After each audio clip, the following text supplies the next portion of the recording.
నమస్కారం అండి. Welcome to Telugu taste. మన ఇంట్లో ఏ కూరగాయలు లేకపోయినా ఏం కంగారు పడక్కర్లేదు. అన్నంలోకి చపాతీలోకి ఎంతో టేస్టీగా ఉండే శనగపప్పుతో కర్రీ చేసుకోవచ్చు. అది ఎలా చేసుకుందామో చూద్దామా?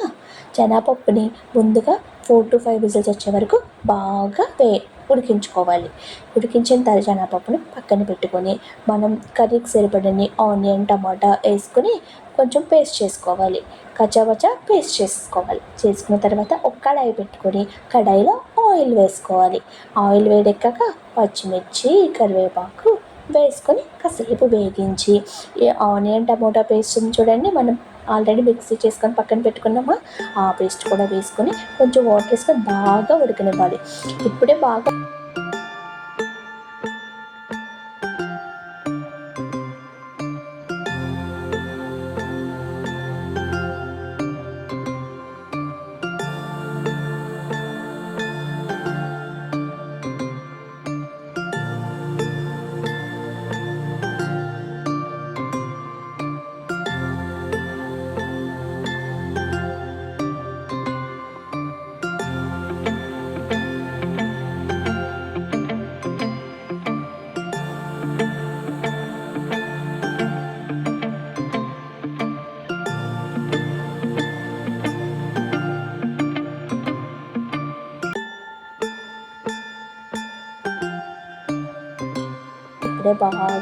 దీన్ని మనం ఉడికించాలన్నమాట.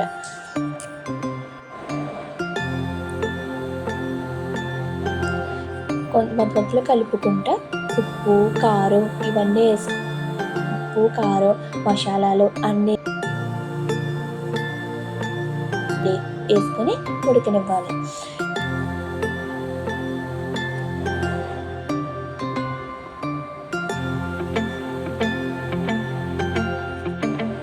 ఇలా బాగా దగ్గర పడుతున్నప్పుడు చూసుకొని ఇప్పుడు మసాలాలన్నీ వేసుకుంటే, ఎందుకంటే మన మసాలా పొడులు ఆల్రెడీ వేయించుకున్న మసాలా పొడులు అన్నమాట, అందుకని కొంచెం దగ్గర పడినప్పుడు వేసుకుంటే సరిపోతుంది.